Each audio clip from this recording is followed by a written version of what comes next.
Hello, my name's Sherry and I'm the Chief Operating Officer of ICVA, and I'd like to welcome you to some bite-sized training for schemes and ICVs on children and young people in custody, treatment and conditions. So today we're going to have a little look at refreshing ourselves briefly on the legal entitlements of children in custody, and also we're going to consider how custody conditions and treatment might vary for children and young people. So initially then we'll take a quick look at what PACE codes C and H define as a child. So PACE code C is standard police custody detention, and PACE code H covers the arrangements for TACT detention, or those detained under the Terrorism Act. So both of these codes say the same thing, which is that anyone who appears to be under 18 shall, in the absence of clear evidence that they are older, be treated as a juvenile for the purposes of this code. So police are able to find evidence of elder age, but by and large, people who appear to be under 18 will be treated as children. There's a specific rights and entitlements leaflet for young people in custody, and you can access that by putting young people in custody rights and entitlements into Google, or do ask your scheme manager if you'd like a link and I can send it out to you, not a problem. When the Police and Criminal Evidence Act and PACE codes, and often the police use the term juvenile, throughout this training we'll use the terminology children and young people. I appreciate that not everyone who's 17 and in custody would want to be called a child, so which is why we say children and young people. But the language of children and young people reflects that of the College of Policing's authorised professional practice and the Children's Concordat. So that's the terminology we'll be using today. So what then are the legal considerations for children and young people in custody? What must they have as part of their rights and entitlements? Well, they must be kept apart from adults in holding rooms and cells. So obviously, it's pretty unusual for anyone in this country to share a cell in police custody, but actually the holding room, there may be a chance there that children would be in the company of older detainees, and that shouldn't be the case. Girls must have access to a female member of staff at all times and must be looked after by female staff. Children and young people must have an appropriate adult, and whether that's a parent or family member, or an appropriate adult from an established service or youth offending service or social services, the arrangements can vary, but they must have one. And children and young people also have the right to free legal advice, medical assistance, and not to be held incommunicado. So these are all rights that you would expect from your normal visits. So why then should treatment and conditions be different for children and young people? Well, children are a distinct group, so all other parts of the criminal justice system has a distinct approach for children other than police custody. So you'll see youth courts, you'll see secure training centres and young offenders institutes, but the police service doesn't have specific custody centres for children. Children could well be frightened. They could be less able to understand what's happening to them and less able to cope with the material conditions of police custody than adults would be able to. So police custody can be quite loud, it can be quite austere in the cell. There's lots of things that they're not familiar with. And actually a lot of processes which might be difficult or upsetting for a young person to understand. It could be their first time in custody, it could be their 17th time in custody, but these things could all still happen on any occasion. And children are likely to want to get out of custody as soon as they can. And I think this, that's probably able to be extrapolated across other detainee groups too, but children are particularly likely to want to leave as quickly as they possibly can, and that might affect behaviours and choices that they display and throughout their time in detention. So then we can see that a sort of distinct approach might then be useful in terms of children because their experiences might be slightly different. So how then could treatment and conditions be different for children and young people? And we'll go through a series of options as to how the treatment might be varied. So time out of cell. Cells can be quite an oppressive and quite a lonely place. We've heard from young people that boredom is also a feature. They're not used to perhaps not having their phones and constant stimulus, so to be in a very blank space is quite problematic for them. Time out of cell can help break this up. It can help engage the child in the custody process and have an impact on positive behaviours. And it can also lessen the stress that they're feeling. So, what might you look at then? Do the custody staff let children and young people go to the exercise area if the suite has one? Now, I appreciate that not all suites do, but where there are exercise areas, are children and young people allowed to go out and have a breath of fresh air and a bit of a walkabout? Do the custody staff allow children and young people to sit in an empty interview room or another space with their parent or appropriate adult? And we've had reports that lots of custody suites do in fact do this to break up that time in cell and also to give the young person a bit of company and a bit of reassurance during their time there. If a young person, if they've been able to have a shower, do they know that they can have a shower? And if so, are the arrangements explained so that they know that their dignity will be preserved? So a clear explanation of what can or can't be seen by staff whilst they're in the shower might be useful. So then these sorts of things can help in terms of time out of cell, and they can help break up what can be quite a long wait for a child in custody.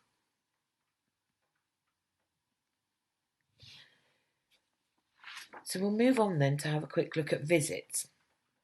So the College of Policing has an authorised professional practice. So this isn't legislation, but it is guidance to which almost all forces have signed up. And you can find that by Googling College of Policing authorised professional practice, and then there's a whole raft of guidance there on custody specifically, which is it's a really useful resource. And if you have the time and the interest, I would massively advocate you take a look. But the APP, as it's commonly known, states the following: children and vulnerable adults likely to be detained for over 24 hours or overnight should have the opportunity to have visits from parents or carers. So this does indicate that specifically for longer stays of detention, perhaps over weekends, or more recently we might have seen the impact of that with virtual remand hearings and young people staying in custody for longer for those reasons. But the APP does suggest that visits might be useful. It's, as I say, it's not a legal requirement, but it would form part of a good practice arrangement of how one engages with young people in custody. So then, talking to children and young people, well, things to have a look at are the staff using empathy and avoiding patronising children and young people. I think it's a skill, and it's one of those things that can actually make a massive difference in terms of escalating behaviours and various other things. So are the staff empathetic? Are they not patronising? Are the staff using appropriate humour so they're not laughing or mocking, even if it's thought to be under the guise of humour? And I think humour can quite often be a really powerful tool to engage people and to make them feel comfortable in frightening situations. But also, it is one of the higher risk kind of things in that it has quite a propensity to go wrong if the senses of humour don't match, or if there's a mismatch and one party can perceive that they're being mocked. So is it appropriate humour? And are the staff understanding of children and young people that are frightened that they might behave aggressively? So children who are scared, who are discombobulated by their circumstances, may not always present as we think. They may present in a more aggressive way. They could present in a quite an offhand way, or as if they're not bothered, when in actual fact they are. So people don't always present as to their kind of primary emotion. So are the staff taking effective steps to de-escalate any aggressive behaviour and working with young people and children in a good way that encourages kind of interactions. Just a note here that ICVA has hints and tips on how to engage young people, which is a resource for ICVs if you'd like it. So please do ask your scheme manager if you'd like a copy of that. It's quite good fun to write that one. Okay, so food and drink then. I'm sure you will know from your visits to children and young people that actually they're less likely to drink tea and coffee. Quite a lot of children and young people don't drink water. I would definitely be having lots of cups of tea, but children don't tend to. And they may be less likely to eat the boxed microwave meals. So there's some issues there around trust of what those things are and unfamiliar foodstuffs. And of course, we all know that actually, if you're well hydrated, if you're not hungry, these things can have a positive impact on your behaviour and on your general well-being. So some custody suites have stocks of drinks specifically for children and young people. They have squash, hot chocolate. Does your suite have those? Maybe have a check, and I'm sure you do on your visits. And if they don't, perhaps ask custody staff if they've considered introducing them. Are those drinks that might be more attractive to children offered proactively? So often children, in the same way as perhaps other detainees, but also more specifically, might not want to ask for things. They might not want to bother people. So please make sure that those drinks, if you have them, are being proactively offered. And some custody suites have varying food. Some have boxed microwave meals, but other custody suites have sandwiches or pasties available for detainees, sort of pre-packaged ones that children might be more likely to eat. And some custody suites, subject to risk, will allow a parent or a guardian to bring in food. So, and that will depend on your custody suite and the rules that they have. But it might be worth finding out what those are, and certainly how those might be varied over a longer period of detention. So clothing then. Clothing's often a bit of a pinch point for young people, particularly when they're in custody, and lots of young people take a massive amount of pride in their clothing and how they look. It's quite important. I think if we all remember back, I mean, you let the grey go now, but back in the day, things how one presents oneself was very important. And lots of children and young people do take a lot of pride in that. Removing the cord from a hooded top can damage it, so it all sort of rumples up and things. So when you're talking to children and young people, when you're observing in the custody suites, subject to risk is a young person able to keep a clothing with cords. Now, we appreciate that that's not always possible, but has a thorough risk assessment been undertaken and a decision made as to whether cords and laces need to be removed? So are they able to keep clothing with cords, so jogging bottoms and hooded tops, etc.? If they're not able to keep those cords, rather than cutting them out, have they been offered another warm item, such as a custody jumper or a blanket or something along those lines, and been and what will happen to their property been discussed with them, so that they know that it will be put safely in a room, etc., etc., which might help with engagement of swapping those clothes out if it's not thought safe for the young person to retain them. So if risk allows, is a young person able to keep the laces in their shoes and trainers? Has this been discussed with them? A risk assessment undertaken? And where it's not possible for them to retain their laces in their footwear, have they been offered an alternative? And where their shoes are going to be stored, again, like the kind of clothing issue, so that they know that their things will be kept safely and somewhere clean and tidy. The APP states that any item of clothing could be used as a ligature. Belts, ties, cords and shoelaces are obvious and more readily available. However, it goes on to state officers should take the decision to remove such items after conducting a risk assessment. The custody officer must balance any risk with the need to treat detainees with dignity. And certainly this is something we've seen from inspectorate reports where suites routinely remove cords and laces rather than an individual risk assessment. So something to consider. So in cell then, what can we do? What can we advocate for children and young people? Well, distraction items are on the rise. I think we've seen many more reports of suites getting distraction items in them. Um, and some of these are things like foam footballs, and the foam footballs in particular seem to go down very well with children and young people because they can sort of throw them about, they can practice keepy uppies, they can do various other bits and pieces whilst they're in the cell to help them pass the time. Jigsaws and mindful colouring books for adults. So the distraction items that have been introduced in lots of areas seem to reduce anxiety, and they seem to go down extremely well, in particular with children and young people.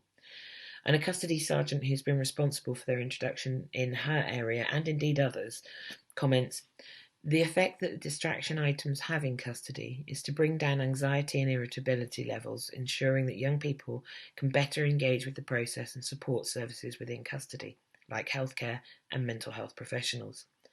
Therefore, reducing the likelihood that they will re enter the custody system and reducing the trauma that they're likely to be caused whilst detained.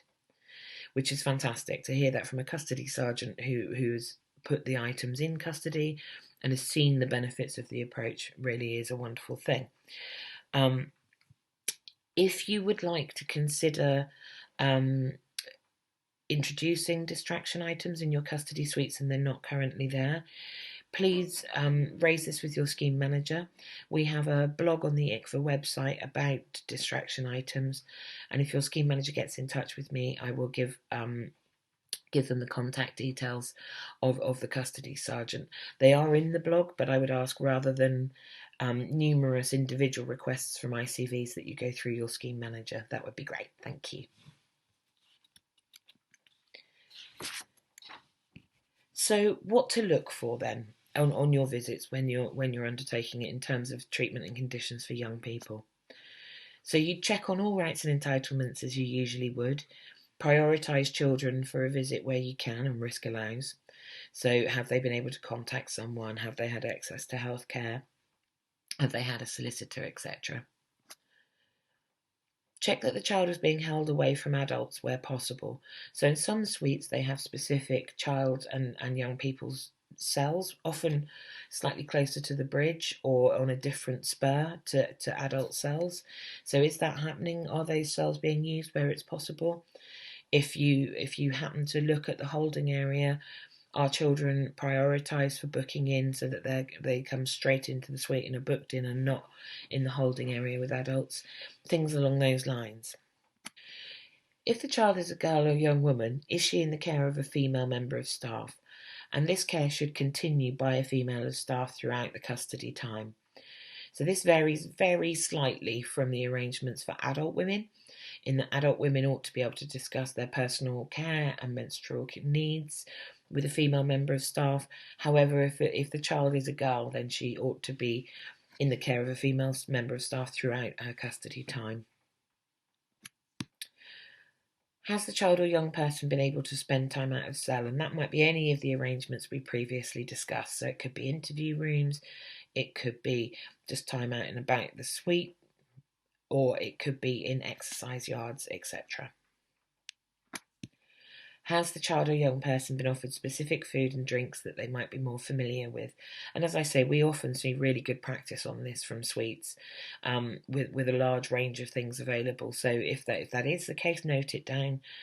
Or if there are challenges around that, then please also note those down. And has the child or young person been given any additional things such as distraction items?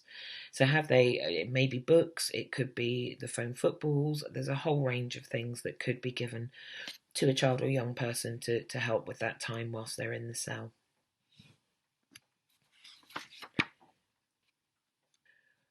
So what to report on then? A checklist. So treat children as vulnerable and note the number in custody. So all children and young people in custody are vulnerable by deem of their age. Consider prioritising visits to them where you can and risk allows. Check the rights and entitlements as normal. And note any areas of good practice from custody staff in terms of varied arrangements for children and young people. Check the custody record with permission. And remember, if something feels wrong, report it. Include it in your report. Raise it with the custody staff. Raise it with your scheme manager. And if something feels good, if you see good practice, of which we see lots, then report that too. It's always great to have a balance of concerns, where there are any, and some good feedback for the custody staff too. So the final bite size then for this theme will be released in the spring of 2021 and will be on the topic of diversion and release.